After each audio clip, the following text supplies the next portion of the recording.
Hello বন্ধুরা, আপনি দেখেছেন যে বিশ্বের সমস্ত বিমান সাদা রঙের হয়, কিন্তু আপনি কি কখনো ভেবেছেন এই বিমানগুলি সাদা হয় কেন, অন্য কোনো রঙের হয় না কেন?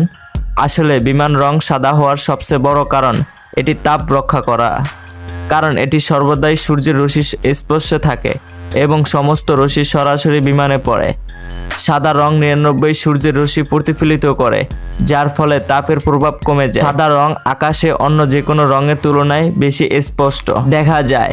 এটি বিমানকে চিত্র করা সহজ করে তোলে এবং দুর্ঘটনাও ঝুঁকি কমিয়ে দেয়। সাদা রঙের আকাশে উড়ন্ত পাখিরাও দূর থেকে বিমানগুলোকে দেখতে পারে, যার ফলে ডাইস্টেন্ট ঝুঁকি কমে যায়।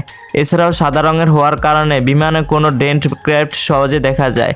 যদি কোনো বিমান দুর্ঘটনাগ্রস্ত হয় তাহলে সাদা রঙের কারণে ধ্বংসবস্তু খুঁজে পাওয়া সহজ হয়। এছাড়াও সাদা রঙের বিমানগুলো পুনরায় বিক্রি করার মূল্য একটু বেশি হয়ে থাকে।